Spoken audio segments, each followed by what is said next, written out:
It's Deprogram, the podcast where we try to get you into a band. That's right. We've done all the work for you. All you have to do is press play. Some might say I'm a little band curious, and again, I'm throwing this out there because I'm trying to make it part of this intro. We have no idea if it's working as a pitch strategy to get people to understand what the show is, but we'll find out as those episodes start coming out. But today, maybe we can get 5, 10, 50 fold. Maybe we can call in Amelia. Maybe we can call in, I meant to ask you guys, I'm assuming it's Cocteau Twins. I should have learned how to pronounce it before we went on the air. I think that's right. Yeah, I think that's right. So we're here to talk about the Cocteau Twins today. And Adam, I truly don't remember how this one came about. I assume you must have put them on the board at some point, like just randomly. So talk to me about Cocteau Twins and why you felt like this was a band we needed to talk about on the show. Yeah, actually, Justin, once I discovered this podcast and started getting involved, I just put up a whole lot of bands, a bit like a kid in a candy store. And this is one of those. And Cocteau Twins for me have become one of my favorite bands, but they weren't always the case. I was aware of them in the early 90s. I had a mate whose girlfriend was right into them. So when I went over to his house, she would be playing them, and I liked them, but it probably didn't suit my taste, if I'm honest, at that point. So I never really did the deep dive. And as I've got older, one of the things with my musical tastes, a lot of the times that I listen to music now, I do it through when I'm working, and for that I needs to be relatively mellow kind of music. I don't want to downplay this music at all, but that's kind of how I really fell in love with the Cocteau Twins, just through having it on in the background over time, and it seeped into my skin effectively. That's how I think Cocteau Twins works. And now I would honestly say I think they are a forgotten classic band, amazing band, amazing artists, and I'm so happy that we're talking about them. They're from Scotland, and we'll probably get into the quirks about them a bit later. But there's not two of them; there's three of them too. That's the other thing. So nothing you think is right with the Cocteau Twins, but I'm excited that we're going to be talking about them and their evolving sound. I'm sure Gavin will have a bit to say about that, because they definitely didn't stay still during their career. So you mentioned Gavin, and again, I don't recall how this one came together, as far as if Gavin just saw it on the list or if you guys did an episode together. I don't recall, but you are the second name on the list. You did sign up. You said, I am in. So tell me about Cocteau Twins and why you felt like you wanted to be here to talk about them today, Gavin. Yeah, thanks. Thanks for having me back. I love being on with both of you guys. It's super exciting episode for me. This is like a really early, important, kind of like lifetime band for me. For whatever reason, like when I was really young, I'm not really sure how I got aware of them, but you could only buy their records on import. They were very expensive when I was a kid. And I bought Head Over Heels when I was 15 years old in 1985. And I really loved the artwork. Like, you'd look at the covers of their records, and the covers kind of made you a promise that was really kind of spoke to me as a kid. They promised like to transport me somewhere, to have some kind of magical experience, something that was like transcendent and strange and mystical. And you could buy like 2 full albums by some other band for the price of what one like EP cost by the Cocteau Twins. And so it was an investment, but that there was no photos of the band or info. There was just the cover art and the song titles, which were so evocative that I took the gamble and said, I'm gonna see what this Promise is about, you know? And I guess like if I could go off on like a hyperbolic like rant for a second about Sure. them, like you know, later their music changed, as Adam was kind of talking about. And I think that a lot of people sort of who came into the band later misunderstand kind of who they are. Like this isn't like Enya music or massage table music or like Lord of the Rings music. Like this is fucking punk rock music in the truest sense. Like this was like for us, this was like driving around in your parents' car looking for trouble music. Like this was like anything could happen tonight music, you know? Like a lot of listening to the Cocteau Twins happened in teenage bedrooms, you know? And all the terror and delights that like happen with your friends in your room.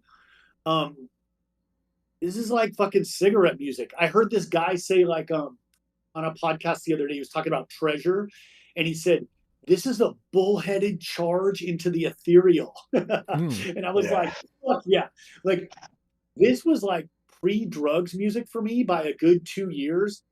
And honestly, like drugs never lived up to the experience of the Cocteau Twins. You know what I mean? Like running home and putting those records on after you buy one, and putting these records on in the dark.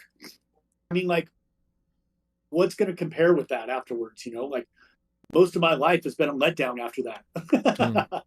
I'm still dealing with that profound disappointment that the Cocteau Twins, you know, that life didn't hold up to the promise that they made of I guess they never really promised anything about this world. They really promised things about like the thin place between worlds, you know. But so last thing I'll say, I guess, is that like so when they made their first record, Garlands, she was 17 and he was 19. They were like, and all through most of their really classic run, she was still a teenager. Like it's incredible. Like they're from this place called Grangemouth in Scotland that's between Glasgow and Edinburgh, right? And I don't know, Adam, if you like looked at pictures of it, but it is fucking bleak. Like it is the whole town is like a giant oil refinery, a British petroleum factory. Like it's all smokestacks. It's super grim. But then the town is surrounded by these pastoral landscapes with castles, you know, which is such a great description of their music, that like industrial kind of drum machine sound and turning the reverb all the way up and multi-tracking her voice. But then of course just that otherworldly like beauty, right? Like the, you know, the voice of God is like the enemy said.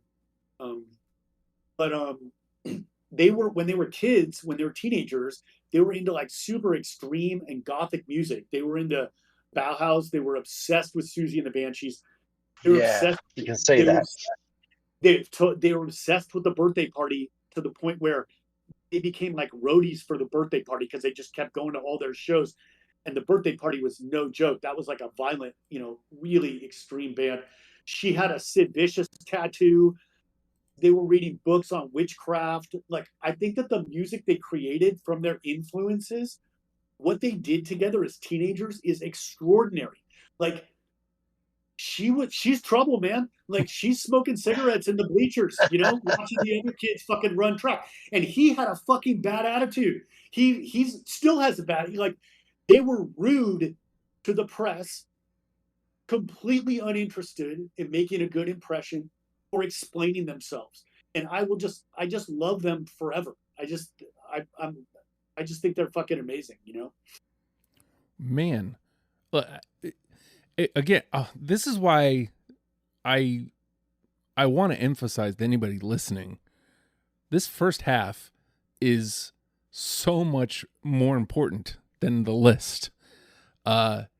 You just completely changed the way I'm looking at this band. And I feel like, not that I got the band wrong, but like it's all it's all clicking. Like the more you're saying about them, about the attitude and about the, like you called it cigarette music, and I don't smoke.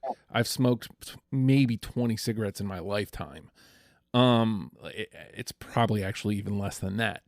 But like that idea of hanging out, when we're a little bit older, like where somebody has an apartment and we're hanging out in their apartment and everyone's just chain smoking, we're listening to a record, like that idea. Like, yeah, like that clicked immediately when you said that. Like that, I was like, yeah, exactly. And then like Trouble and their behaviors, that's punk as fuck. Like it really goes back to like, I mean, this is a greater conversation of what is and isn't punk. Like I think that's bigger than us talking about this band today, but those kind of things are punk, and stop saying it has to be, 3 chords rather, and really fast drum beats for it to be punk. Like that's just not true. It just isn't. Lots of different things are punk, and get over it. So like it's funny you brought up cigarette music, and again, I don't smoke, but that is definitely something that kept coming to like mind while I was listening. Like something I would like, I even almost bought a pack of Black and Milds. I know that, not the same as cigarettes, but like I almost did, just because like I felt like I wanted to have something while I was listening. So it's interesting that that's what it evokes to me, and that's how you described it. That just thank you. That was great. Thanks. So, all right, now they've had quite the prolific career, so we definitely had to chop in on what we could and couldn't take. So this was a collaborative effort. We all had to figure it out. But Adam, as you're looking at this, first of all, like when you're looking at the big list, what's coming to your mind as far as like, okay, well, we can probably do without this. And then like once we have the final list, what are you looking at to bring to the table for songs today?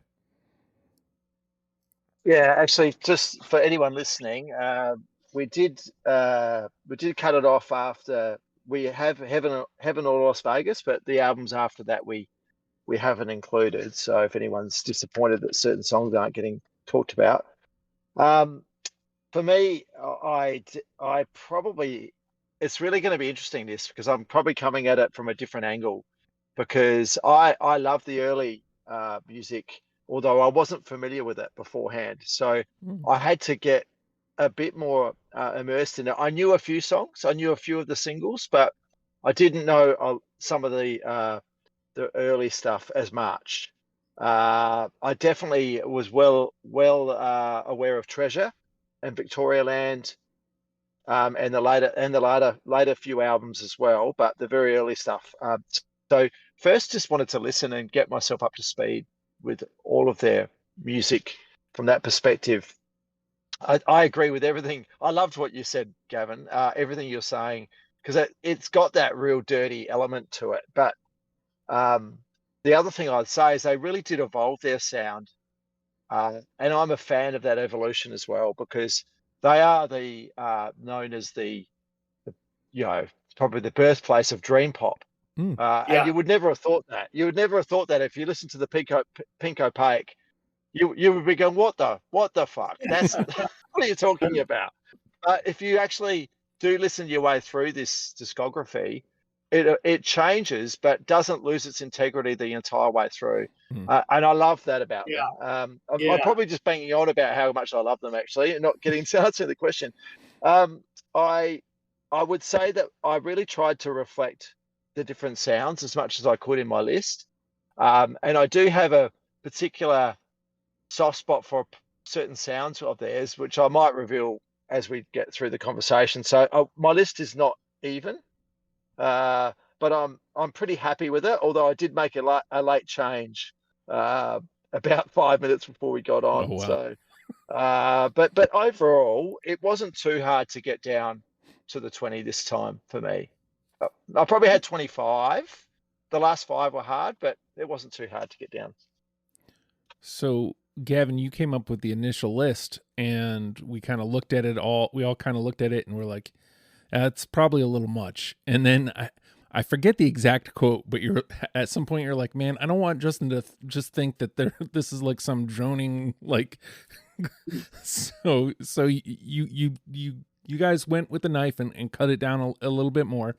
So talk to me about that. Talk to me about like what you were thinking, trimming it down, and then talk to me about plucking out your 20 for the show. Yeah. I think I was like, is Justin going to hear 200 like dreamy songs with indecipherable lyrics? Right, like, that's all what it together, was. Yeah. in a string, I think we stuck to the 4AD stuff, like Adam said. So we cut the last 2 records, and I'm sure there's people that love those records. So apologies for that. We cut the first album, Garlands, because I don't believe that they really become the Cocteau Twins yet. That record, they were very young. They were very kind of indebted to their influences, and I don't think that they become the Cocteau Twins until the second record. But in order to keep it manageable, we had to cut like a lot of the EPs and stuff, which was pretty painful because we're missing like a lot of really good stuff. But luckily, for the American market, they put out a compilation called the Pink Opaque, which combines sort of some really essential songs off of their probably most essential EPs. But we miss like Love's Easy Tears, and we miss the B-sides from Heaven in Las Vegas, which I think are better than the songs on Heaven in Las Vegas. There's a lot of stuff that we miss. But one of the things we miss, which just I need to mention, is that before they even did Head Over Heels, so in September of '83, when they were sort of on 4AD and they were participating in the This Mortal Coil project that I talked about on the last episode we did, they did a song. They covered a Tim Buckley song called "Song to the Siren." It was like a B-side, and it was the A-side of a 7-inch. It was a B-side to a 12-inch. Anyway, it doesn't matter. That song went crazy in the UK, and it's really, really kind of a really important like moment for them before they even really have done anything. They've only put out Garlands and or maybe a couple the early EPs, but is a really, really famous song, and it's not credited to the Cocteau Twins. It's under a different band name, but we don't have Song to the Siren on the list. But I guess I'll just say that putting my list together, what's kind of incredible in looking at the discography was in a year and a half, from October '83 to March '85, in a year and a half, they fucking put out Head Over Heels, Sunburst and Snowblind, The Spangle Maker, Treasure, and Akia Guinea, which if you were just a fan of, like, there's people that are a fan of the Cocteau Twins that are listening to this and know what I'm talking about and are like, holy fuck, that was like a year and a half. Yeah, that's incredible. Run.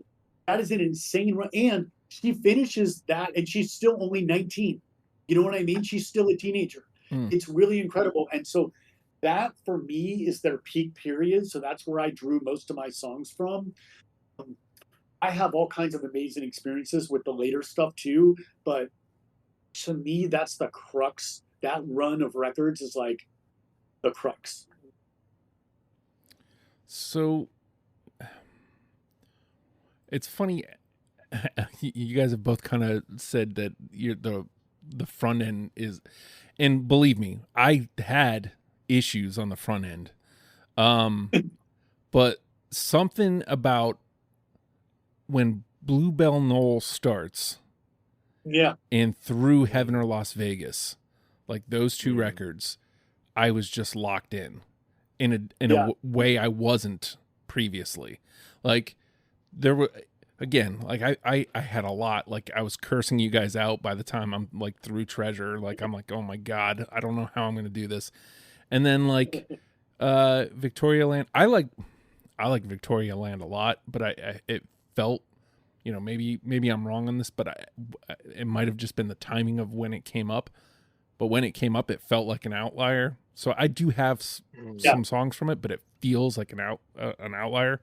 I liked it a lot. It needs time, Justin. That one needs time to embed into your chemistry. Well, it takes time. It's not a 5-minute listen, Victoria Land, but it's fantastic. It is fantastic. It's not like a record of songs. It's like a Brian Eno, experiment. It's a total vibe, Yeah, absolutely. Oh, that's a banger on that record, Like there's no bangers on that record, And I mean, again, that's not to say I had trouble. I had trouble with it. Because I liked it a lot off jump, which says a lot. Like it reached me, but like then as I'm coming through it, like for this, like they didn't hit the same way as I'm coming through the second pass. So but then my hardest cuts were stuff from Bluebell Knoll and Heaven or Las Vegas. Like, because I ultimately, again, the name of the game here is, getting somebody in, like finding accessibility, and those felt super accessible. And those are beloved albums. Both of those records are beloved records by the fans, Justin. Oh, okay. Yeah. So that means I didn't do it wrong. I might be on the opposite end of you guys. But I mean, overall, like what were you going to say? Not me. Not me. Sorry. Yeah. But as I'm looking at the, I guess I'm not sure of the actual order here, but like, as I'm looking at my list, like it's relatively even, and I clearly, as I was talking to you guys, I didn't mean to. So I have a little everything here, it looks. So I don't know. Like, I think we all kind of got the same feeling, like as we were closing in on like scheduling for the episode. It feels like, that's why to me it was critically important this first part be like glowing. So you understand, I'm talking to two huge fans, two fans who love this music. I really enjoyed my time with them. Our list could be a mess. We're about to find out. Yeah. So based on everything that's happened so far, everything we've talked about, Adam, how many do you think we get through unanimously for the final say? Okay, so I just firstly want to say, Justin, I think you and I might align a fair bit, because one of my favorite albums of all time is Heaven or Las Vegas. Oh. What I love about it, I just want to say before, one of the things I love is my daughter, who is a music head. She's 19, loves a lot of dream pop and mellow indie. She absolutely loves them, the Cocteau Twins, and she just purchased that album on vinyl. So so I was so proud that, and also envious, but I get to listen to it, that she's 19 and bought Heaven or Las Vegas. So I think cool. I think this is really interesting, because where you come into a band often does flavor where you feel. So I do love the early stuff as well, but I'm probably more heavily weighted at the end. So I'm going to actually say that we're only going to land on 3. Okay. Because I think this could be a dog's breakfast. All right. 3's off the table. Gavin, how do you think we do? I love that story, Adam. That's so cool, and that must feel so good. The cool thing about this is, like, you can't fucking go wrong. Like, the Cocteau Twins didn't have any fucking shit songs. All of this group of records that we're looking at is unassailable. It's a perfect run of songs. So, if somebody has something the other two doesn't have, it's like, there's no wrong answer. But I think we're gonna hit more than you guys think. I mean, I think I'm gonna double Adam's guess. I think we're gonna get 6. Ooh, I like it. All right. Well, I'll take my initial number. It's still sitting there. I thought Gavin was going to nab it. I'm going to go one above Adam. I'm going to go with 4. That was my initial thought. It feels like there's some like really great standouts. It feels like if we got 7 or 8, it really wouldn't shock me. Like it's strong enough. It's just the way the game goes. You never know. Like this band definitely has a feeling of, if you ask me tomorrow, I could come up with a different 20. To Gavin's point. Absolutely. Yeah. So, all right. So there we go. We'll see which one of us nabs that, because hopefully I get it wrong. I don't like being the one that wins on my own show. It's weird. So we're gonna take a quick pause. When we come back, we're gonna play the game. It's the program.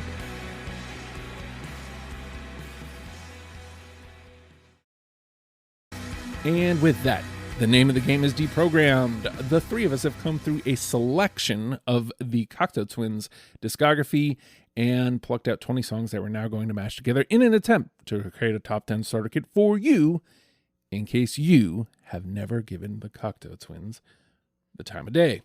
All right. See, and here's the other thing. We spent so much time talking about, like how good. Usually I have a good, like 2 or 3 songs that I'm thinking of leading off with. I have no idea. I really have no idea. And our conversation didn't inform me any. So, you know what? I'm just going to take a wild one here. I'm going to go with, it's the title of the album. It's the title of the song, Bluebell Knoll. No.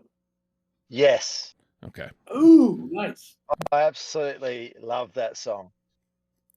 I knew I was in trouble when that one came up, because I was like, because the way, again, I'm not sure of like the actual order here. The way it came up in my in the playlist is Bluebell Knoll was one of the last records, and yeah, that's right. So as I'm listening to that, I'm like, oh, like there's more. Like I'm gonna have more trouble. Cool, great.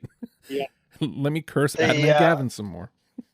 The harpsichord is just so left field and awesome in that. And one thing I wanted to say about Elizabeth Fraser, obviously her voice is amazing, but normally with these, I have some lyrics that I pulled out to talk about. I have no idea. I will call it out now. I have no idea what they're saying in any song. It's a mixture of Gaelic, French, and English, and often just gibberish. And in this particular song, she's got all these little he's that she does. Yeah. That on paper you think wouldn't work, but it does work. And I put a note down for me that this song reminds me of the Cure disintegration era a little bit. Yeah. Yeah, I love it. Bluebell Knoll? Yeah, that song. Yeah. Yeah, that's interesting. Yeah. That's really cool. Yeah. Robert Smith, when the day he was getting ready for his wedding, like getting dressed, he played Treasure because he thought it was the most beautiful thing he could listen to on his wedding day. Wow.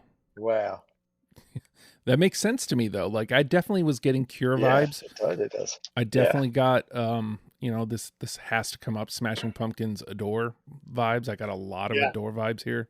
So this definitely feels like it was informative to specifically those 2 acts. All right, Adam. Okay, so I'm gonna go back. I might go to Treasure actually, and a song that I feel like evokes almost a bit of dread as well to me, and Halloween. Like I was thinking, if I was putting together a Halloween list of songs that just make me feel like Halloween, this one would be on there. And it's Ivo. Yeah, I got it. Yeah, totally. Awesome. Nice. That's great. And Kate Bush vibes as well through this one. Very much. Yeah. Yes. That's a fucking such a great song. That's named, of course, after Ivo Watts Russell, the guy that ran the record label 4AD. Oh, Oh, was it? I didn't know that. Okay. Yeah, yeah. It's the only male name in that. Every song in that record is a female name, like a mythological name, and Ivo's the only male name, and it starts off the record. Such a great song. Yeah. interesting. I had no idea. All right, we got one. Gavin? Yeah, it's funny what you were saying, Adam. Like I never thought really when I was a kid. I loved lyrics so much, like they were so important to me. They still are. But I never really thought too much about the fact that I couldn't understand her. REM was like that too for me, like Mm. Murmur, early REM Reckoning and stuff. Like Yeah. it just made sense to me. I, I do know that she changed as their music changed. She changed the way that she was doing her lyrics in lots of different ways. Like she would sing things backwards and actually write them out and phonetically do things backwards. She would cut up like science encyclopedias and old Oxford dictionaries and just figure out words that she liked the sound of, the enunciation, and put them together.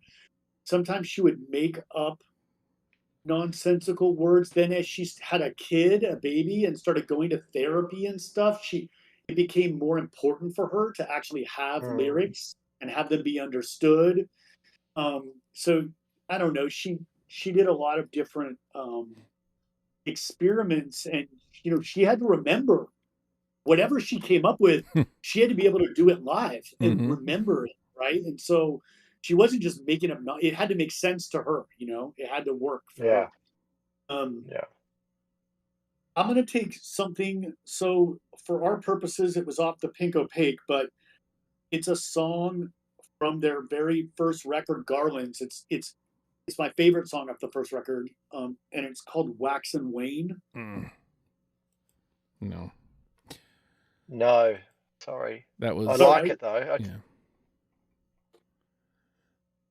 That was definitely on my first pass. Again, that's the best I can give you. I don't. Yeah. Yeah. So I don't know. Um. All right. I don't know where to go. You know what? So the title informed this a lot for me, and in some ways, thinking about what you just said, Gavin, about how she got her lyrics together, and it in knowing what I know now about like their attitude and not caring, and this song jumps out at me even more now. Like it may not fit the bill, but like this one is like screaming at me to play it. So She Will Destroy You. I don't have it. That's a great song, though. That's most people's favorite song off that record. No. It was on my long list. It's a great song, but Okay. yeah, I don't have it. I have, But it's a good choice. I have a feeling Yeah. I might be alone on that one, but all right. Adam? So I don't know if you guys have seen The Bear. Have you seen The Bear? Oh yeah, I Yeah. love it. So I was pleasantly surprised in a recent episode that they had this song on in the background. So Yes. I'm going to the Pink Opaque, Pearly Dewdrops. Drops, sorry. Yes. Yeah. I don't have that, but you guys both do. Okay. That was so great when that came on. It was so random that I went, yeah, I was like, wow, that's really interesting that they had that on the background. Yeah. So cool. Yeah. Pearly Dewdrops Drops. Yeah, it was great. Whoever does the music for that picks a lot of old weird 80s Yeah. stuff. Really great. Very good. Yeah. All right. Gavin? 1, 2, 3, 4, 5. 1, 2, 1, 2, 3, 4. I'm gonna stay on the Pink Opaque, but it's really from. I'm gonna take a song. This is back from when they were doing speed and fucking around with busted up drum machines. Do you guys have It's off of an EP called Sunburst and Snowblind. Do you guys have Hitherto? Oh, no.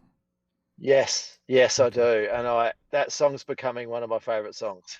That's a killer song. Yeah. It's so foreboding and heavy, and reminded me of early Cure actually. Again, but more different era of Cure. But it was good. Yeah. I always wish all the cool girls, the coolest girls in high school that loved The Cure and Susie and smoked clove cigarettes and wore thick black eyeliner, they were all rocking the Pinko Pig, dude. Like they were all listening to the Cocteau Twins. Like, I always wish whenever I'm the odd man out on one, I always wish I had an answer as to why I don't. It always makes me feel like I missed something. You always have such a heavy lift, Justin. I never. It just is what it is, Yeah. All right. We talked about this record a couple times now. Let's see if we can find something off of it. Heaven or Las Vegas. How about Pitch the Baby? No, I don't. But only because I can't take everything through. Because I could take every song there. Yeah. Every song on that one for me is perfect. All right. It's a perfect album. I just listened to Pitch the Baby before the episode. Oh, thinking, do I need to reconsider it? But I didn't make it at the very end. All right. I'm happy to be the odd man out. I'm the new guy, so I probably should be. So, all right, Adam? I'm going to have a stab at the same album. And there's a lot of adjectives for Cocteau Twins. We've already talked about like the foreboding and the sense of darkness, but on this album, I felt like they found their kind of a sexy kind of groove underneath a lot of the music. And there's a lot more influences that they brought out that were quite different. And one of the first songs that I really fell in love with is Cherry Colored Funk. Yes, sir. I got it. I don't have it. It's a great song. It's the best non-funk song with funk in the title. It's just a great song, and it just evokes so much emotion to me. It's awesome. It's a really great groove underneath it. Yeah. All right. Gavin? We're getting a lot of twos here, Justin. Yeah. So it's not a total bloodbath. Okay, No. So let's go to 1, 2, 3, 4. I'm going to go back to Treasure, which, I mean, what a unfucking believable record that is. So I'm going to take right after Ivo, I'm going to take the second song on Treasure, which is about having sex with a sea monster. It's called Lorelei. Do you guys have Lorelei? I do. I didn't know the story, but I do have it. Yeah. I didn't. That's so funny. Yeah. Listen to it again and okay. Feel your face get red. Yeah. That's a great song. My notes for that one is that it almost sounds like a Christmas song at the start of it. Like the chimes and the sort of like festive. It has a festive feel for me. I love that song. Great song. Me too. Well, I mean, I guess maybe if having sex with a sea monster is Christmas for you, then maybe, Maybe it is. Best Christmas ever. Oh, all right. Okay. Yeah, I mean, as you said, it's not a bloodbath. It's it's going along swimmingly. Yeah. All right. Yeah. All right, let me try out some head over heels here. Yeah. How about Musette and Drums? No, that's a banger though. No, but it is a goodie. Yeah. No. Wow. Sorry. I mean, a lot of people love that song, Justin. That's a really famous song by them. Oh. Yeah. There's no bad choices here. It's like like you said before, Gavin. There's not really any There's no bad songs here. Yeah. Musette and Drums is so heavy and Rocking and Punishing, so good. All right. Adam? Okay, maybe I'll stick on that album and see if I can find everybody. And this song's really come up the ranks for me in terms of one of my more favorite ones. In Our Angelhood. Yeah, Oh man, dude, I had In Our Angelhood until today, and I was like, nobody's gonna have that. I gotta get off these early records and pick more from the later. Like, I love that fucking. That is like the start of Dream. That's like the start of My Bloody Valentine right there. Yeah. But it's also it's got quite high energy, and it's pretty abrasive still. But she's found a little bit more melody in the songs, I think. Yeah. well, we'll take the 2. I love Head Over Heels. I fucking love that record. You have that, Justin? Yeah, yep. Oh, great. You had Excellent. it? Yes, I did. Yeah, awesome. Oh my God, we would have had unanimous had I just stuck to my guns. Oh, Gavin, don't second guess yourself next time. Oh my God. I was playing the game too hard. Yeah, sometimes you do it. I do it all the time. All right. Gavin? Okay, I'm gonna go back to the Pink Opaque. So okay, so in May of '84, they had a song on like a NME compilation, a New Musical Express, one of the music papers in England, put out a comp. And this was the first song that their new bass player joined on, Simon Raymond, who would be with them, to the end. He didn't play on every record. He didn't play on Victorialand, but he played on everything after everything else. And it's a song called Millinary. Yeah, I got it. No, I don't. Sorry. Nice. We'll take the 2. I'll take the 2 on Millinary. We got a lot of 2s. Yeah. I mean, right now they're all in. I mean, a couple more 3s and it starts looking a little. We have conversation, but all right. All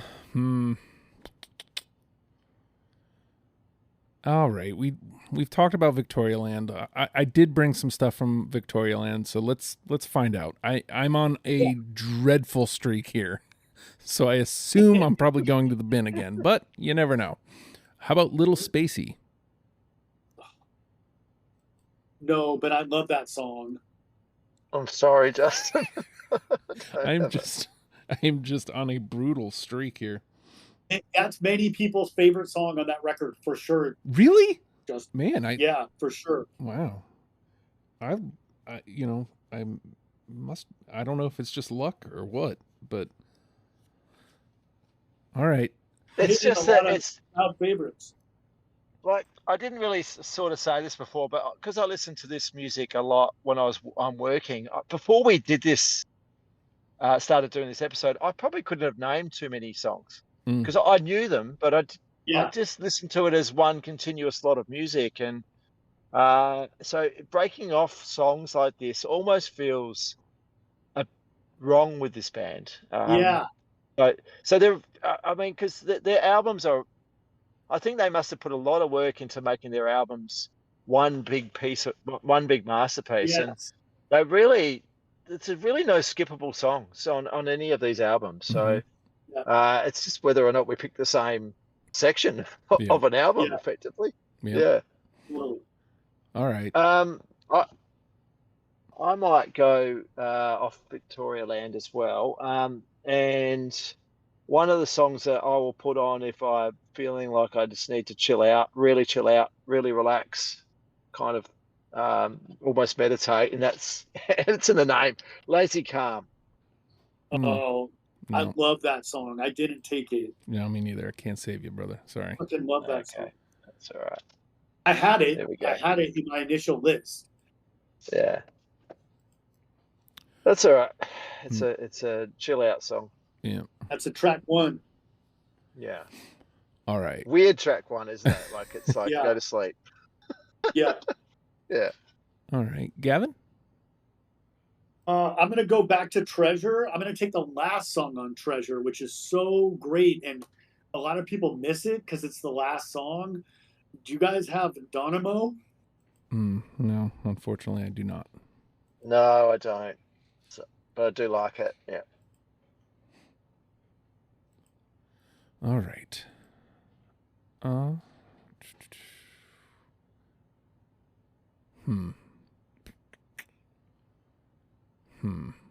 right, let me try some more Bluebell Knoll. How about that? How about A Kissed Out Red Float Boat? No. Absolutely. Absolutely. Nice. Such a great song, Justin. Nice. Oh. I've written melodies to die for that song. Just the melodies on this album, of that album, Bluebell Knoll, has really grown on me as an album, where it's just fantastic. Yeah. So, let's see, 2, 1, 2, 3, 5. Okay, no, we're at 9. Never mind. I'll save that for our next two. All right, Adam. Okay. I'll go back to Heaven or Las Vegas because we haven't had too many swings there yet. So, and this is a song which, weirdly, I was listening to it again yesterday and went, I feel like I can hear a bit of Prince in it. Like, I don't know if that's just me, but it's called 50/50 Clown. Oh, no. Oh, no.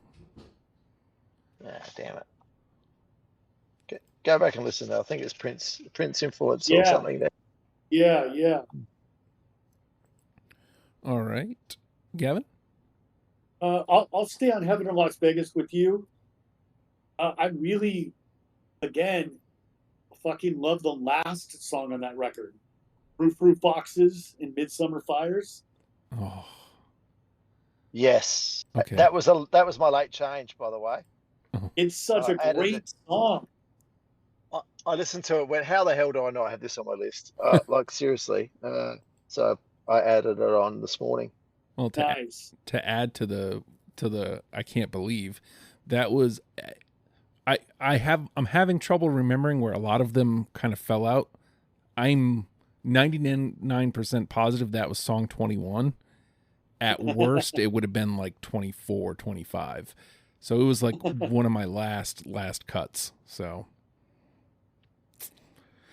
all right. Let me try this one. How about C, Swallow Me? Oh, no, but I do have it. Oh, yeah. I do. Hey. Yeah. There's 3. There you go, Justin. You got 3. There we go. That's a fucking great song.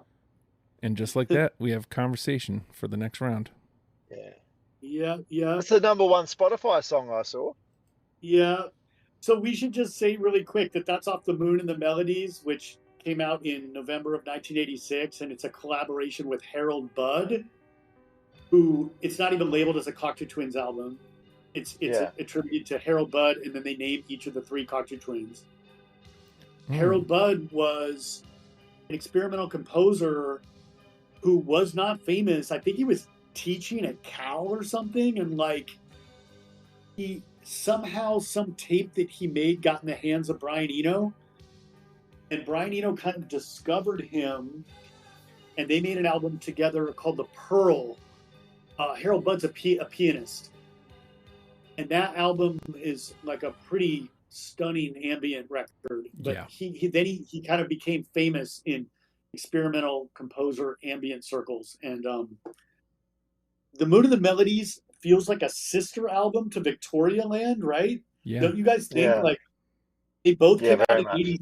They both came out in 86, and they're both just total vibe records where you just put them on and they're just like a mood all the way through, you know? I'm glad you said mood, because that's a word that I meant to say in the front half of the record is there is like a lot of these records are mood records, but those two specifically that you said, like those are total mood records. Right. Yeah. And they can either heighten a mood you're already in. So like if you're going for, that Victoria Land mood, it'll heighten that.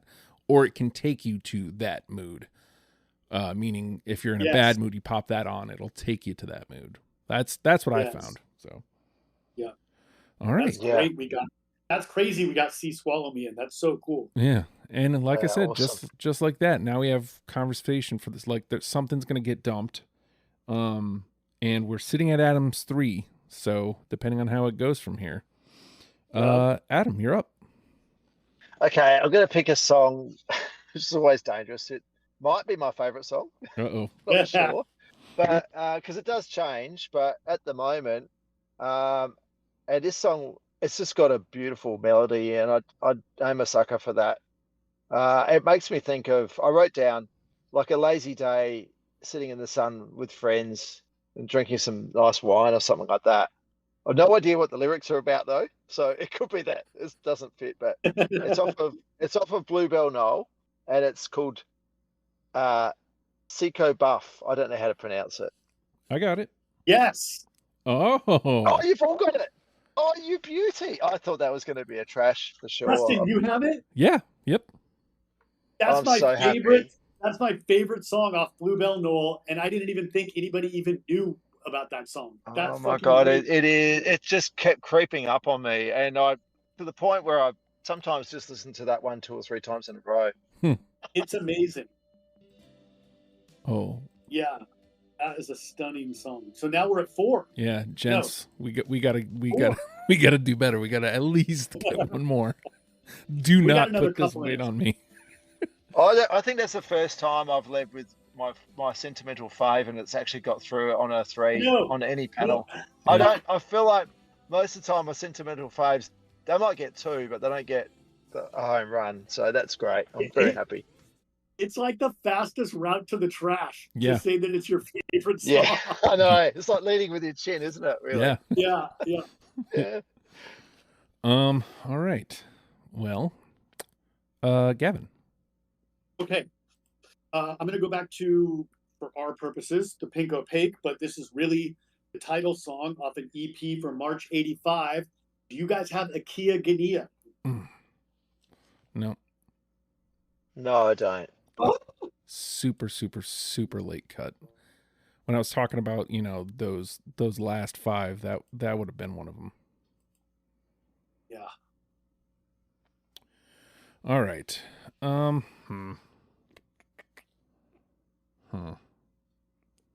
We're getting there.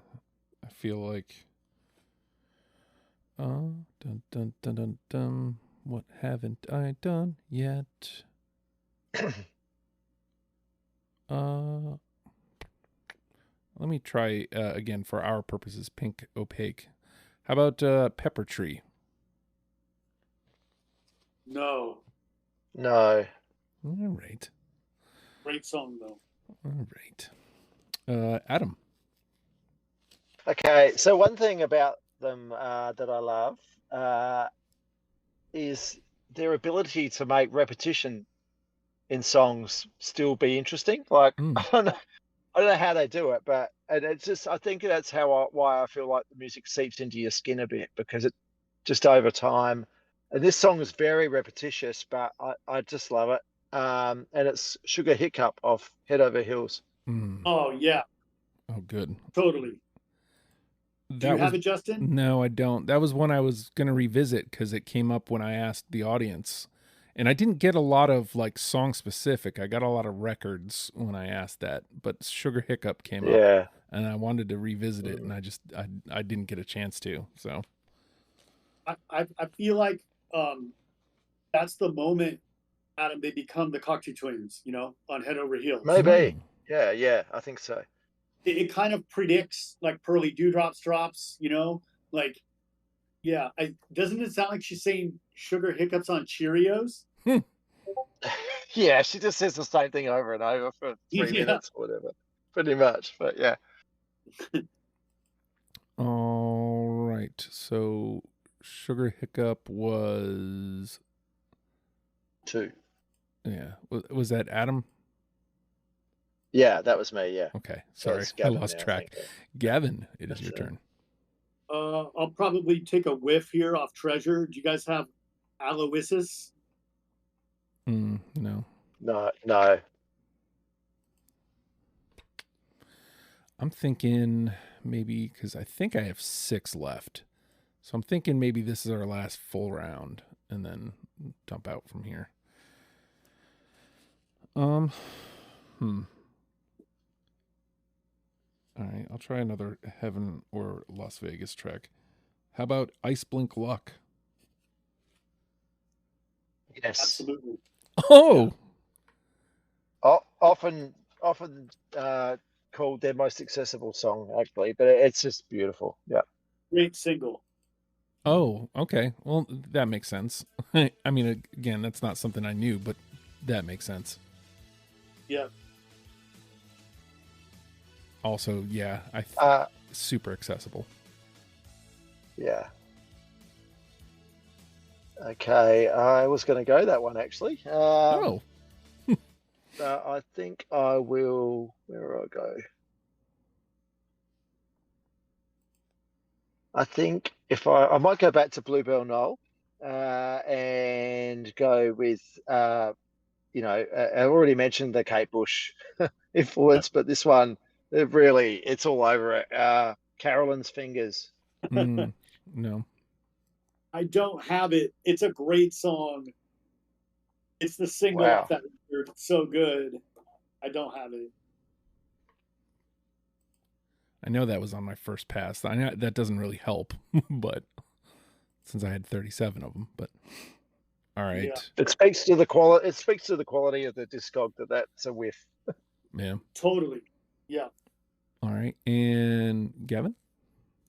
Okay, I'm going to go to one of my all-time favorite Cocteau Twins songs. I'm sure this is going to work out great. Do you guys have Off the Spangle Maker? Do you have the Spangle Maker? Oh. No. Yes, I do. Oh, okay. Nice. We'll grab that too.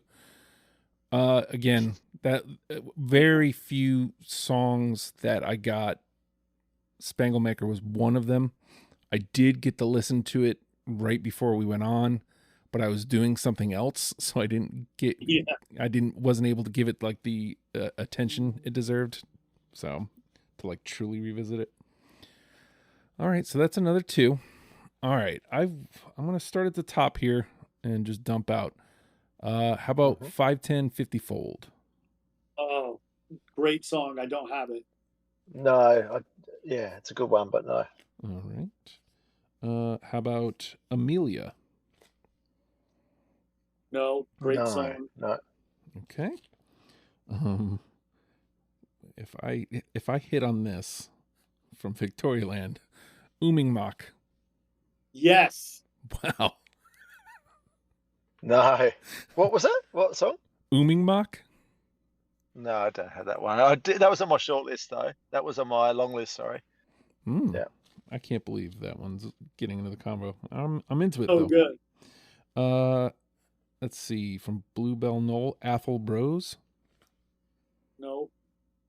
Okay. And last but not least, from Heaven or Las Vegas, Heaven or Las Vegas. Oh. Yes. All right. Yep. All right. So we hit, what was it, 5? 1, 2, 3. I think we got 5, yeah. Yep, 5. So we got to work it out all the way to the end. But you can make this conversation a little bit more difficult. Adam, what you got left? Okay, so from the top, on Treasure, I've got Pandora for Cindy. Yes. Fuck yeah. Excellent. Yeah. Off Victoria Land, I've got gotta love the names of these songs, don't you? Yeah. I've got Fluffy Tufts. No, great song. It's like, I don't no idea what that's about, but anyway. I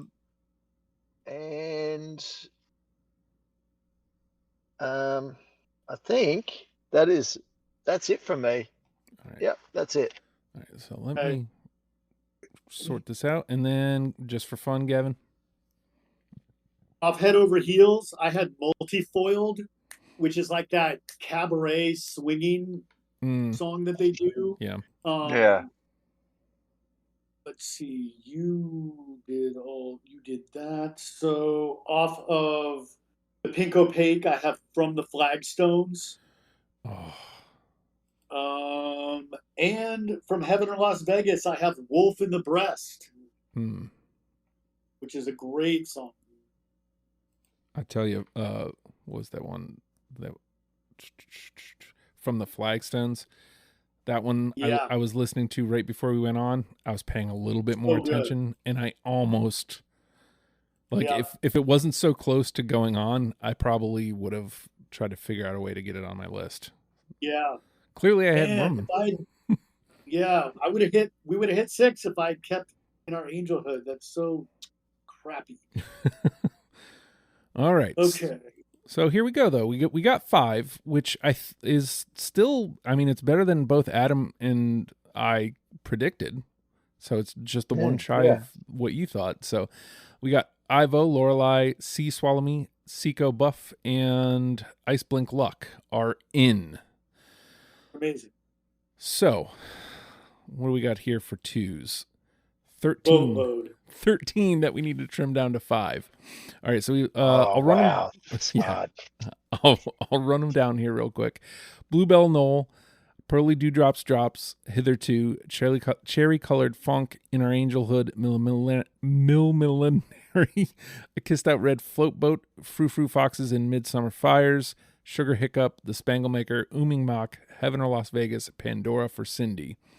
So, I mean, 2 that jump out immediately for me are Inner Angelhood because Gavin had it until very late. And the same with Frou Frou Foxes and Midsummer Fires. I'm not saying those have to go in, but those are 2 that jump out at me. Yeah. Any dispute? Cherry Colored Funk jumps out at me. Okay. Anything jumping out? Yeah, so we only have one on Heaven or Las Vegas, right? Just Iceblink Luck, right? Right. So I'm fine with any of the 2s off Heaven or Las Vegas, which is Cherry Colored Funk, Heaven or Las Vegas, or Frou Frou Foxes, whatever. I don't care. Yeah. Okay. Well, but we might take one of those. I personally think there's room for 3 songs off of that album. That's my personal view. and I would go Frou Frou Foxes and Cherry Colored Funk. Let's take one for now. Okay. Because there's some other holes we've got. We should just look at. Okay. So if we take one, which one do you want, Adam? I would take the Cherry Colored Funk personally, but I do love the other one as well. So, all right. So let's grab Cherry Colored Funk, not killing off the other ones. We're taking it. That one's in, and then we'll come back. All right. So you mentioned other holes, Gavin. What do you think we should tackle? So then we don't have. We've already got right. Okay. So that gives us 2 off Treasure, which is cool. 2 off Heaven or Las Vegas, because those are widely regarded as the 2 best records. So they are, yeah. I think we're good there. We don't have. We have 1 off Victoria Land, 1 off Bluebell Knoll, 1 off The Moon and the Melodies. We have nothing off Head Over Heels. And I like the In Our Angelhood idea, but it feels weird not to pick Sugar Hiccup off that record. Like, it's just such an important Cocteau Twins song. We have nothing off the Pink Opaque. And we need, obviously, we need Pearly Dewdrops or the Spangle, the big ones off that, So what if we did, so we have 4 left. What if we did 1 off Head Over Heels? Now we've got 3 left. We do 2 off the Pink Opaque, and we do 1 more off Heaven or Las Vegas. What do we have on Victoria Land? I don't think we've got anything, have we? Oh, we didn't. No. You're right. No, I don't think we do. Well, to be fair, I think the only thing still alive is Ooming Mock. Yeah. I would love to see that in. That's a fucking great song. I mean, obviously, I had it, so I'm not against it, but which means that we just wouldn't do another one off Heaven or Las Vegas. So you'd have one off Head Over Heels, two off Treasure, two off the Pink Opaque, which isn't even really a record, one off Victoria Land, one off the Moon of the Melodies, one off Bluebell Knoll, and two off Heaven or Las Vegas. That's a pretty great split. Because, let's see. Okay, so we could, I don't know. So Yeah. So let's tackle Pink Opaque first, because there's three from that. Is Hitherto the odd one out? There's four from that. It's Hitherto, The Spangle Maker, Early Dewdrops Drops, and Millionaire. Oh yeah, you're right. Yeah. Oh yeah. I mean, we for sure have to put Pearly Dewdrops Drops in. That's the number one of those four for me, but by a reasonable margin. Okay. Yeah. So let's get that one, and that solves that. So, is one of those other three like just hanging on? Like, because I mean, I'll give a little love to Millionaire here, just because again, the way our playlist was arranged, this was at the front. So this was like the second song I heard, and I was like, oh, this is what I'm in for. Now, that being said, I locked in way later. So I don't think that comes into play here. Yeah. If we take Ooming Mach off of Victoria Land, which gives us one off Victoria Land, we have one left, and then we decide if we're going to do three off Heaven or Las Vegas or pick another one off the Pink Opaque. Yeah. And we don't have to do... I'm not gonna argue against that. I mean, good song. All right, so let's get Ooming Mach, because that gives us... Well, like I said, I loved Victoria Land. It just wasn't easy to break apart. It feels weird not to represent it. I would be willing to do Lazy Calm off Victoria Land. I think we'll go with the one that you both had. I can't say it, so how do you say it? Yeah, you're okay with that? Yeah, because it was on my list. It was actually, it was on my list. I can't remember where it fell out, but I think it's a great album. And if we're putting a list together, I'd like it to be represented. Yeah. And that is not a bad song in any way, shape, or form. So I'm really happy with it being on. Yeah. All right. So now we're trying to fill out those last two, right? Yeah, so one is going to be off Head Over Heels, and we'll either do Sugar Hiccup or In Our Angelhood. I would vote for Sugar Hiccup but what do you guys think? Are you guys really down to fight for In Our Angelhood over Sugar Hiccup? So, I mean, again, this is like one of those things where Sugar Hiccup was something I wanted to go revisit, and I just didn't get a chance to. Like, that's literally the only reason I'm hesitant. So, I mean, I feel like this probably is equal to where In Our Angelhood was like that late cut for you. So, yeah.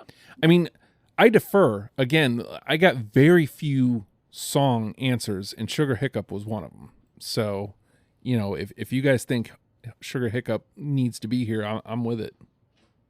What do you think, Adam? So I have a clear personal favorite out of the two, and that is In Our Angelhood. But I actually can appreciate, I think Sugar Hiccup might have a bigger standing as a song in their back catalogue. It does. In Our Angelhood would be a radical move. I like that. It just sucks to have to do it at the expense of Sugar Hiccup. But we could do In Our Angelhood. That's kind of a crazy move. I was just thinking about what have we got though? So what have we got again from the Pink Opaque? We've got only Pearly Dewdrops Drops. That's it, which is similar to Sugar Hiccup, I guess. So we could do In Our Angelhood. It gives us a different look. Yeah. All right. So let's take that, Justin. Let's take In Our Angelhood off of Head Over Heels. Wow, I did not see that coming. That's great. And now I think it's between Fro Foxes. Yeah, it's off. It's either Foxes or Heaven in Las Vegas, or yes, it's either Foxes or Heaven in Las Vegas versus probably the Spangle Maker off of. Opaque. That's what I would say is the biggest Cocteau Twins song off of the remaining Pink Opaque Yeah. songs. And how many can we choose? 2. One. We got one left. One. So we can either do Oh, we got one spot. Oh, bugger.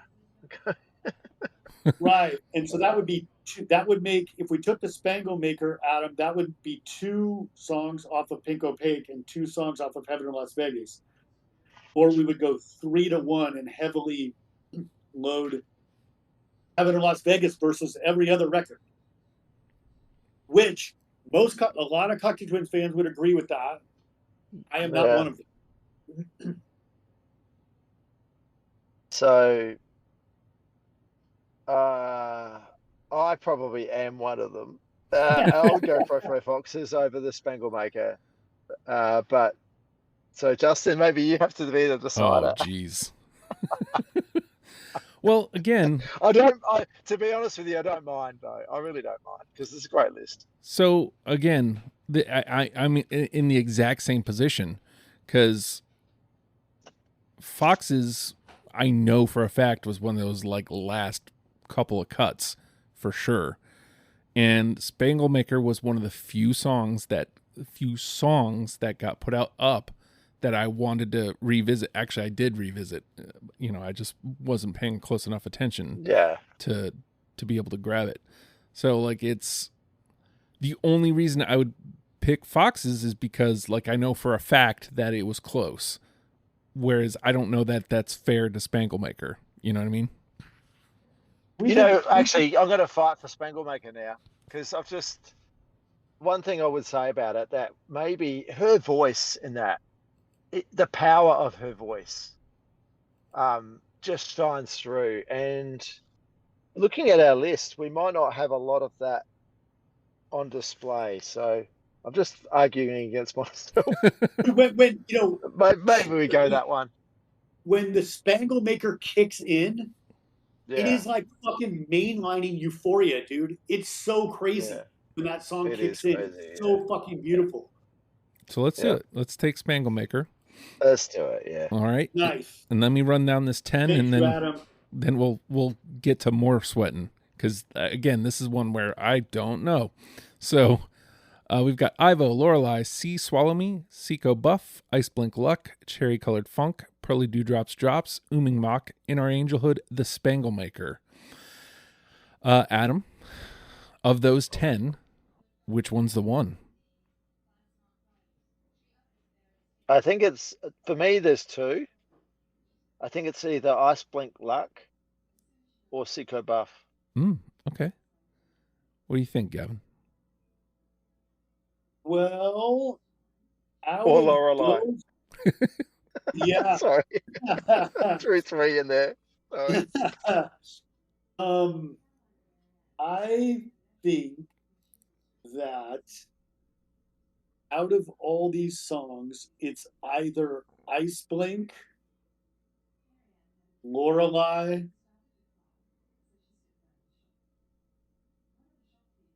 Pearly Dewdrops Drops. I mean, I could throw Ivo and the Spangle Maker in there too, but let's say Lorelei is off Treasure, Dewdrops, or Iceblink Luck. Which one's going to grab someone though? Some of these take a few listens. Like the Spangle Maker is great, but it takes a few listens to really embed itself. Yeah. Iceblink Luck will grab you straight away. Let's do that. All right. No argument from me. So let's do that. That's our one. And then I'll rerun down this list and we'll go from there. Iceblink Luck is our number 1. Ivo, Lorelei, Sea Swallow Me, Seco Buff, Cherry Colored Funk, Pearly Dewdrops Drops, Ooming Mock, In Our Angelhood, and The Spangle Maker round out our 10. Let's let Iceblink Luck get a moment in the sun.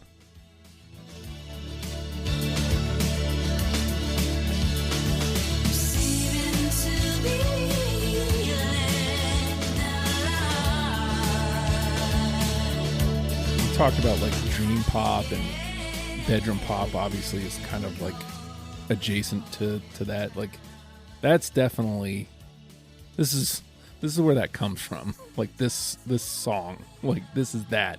Yeah. I mean, are we throwing them off the scent? I don't think so, but I think this song definitely grabs you. This definitely is informative. So, boom, Iceblink luck.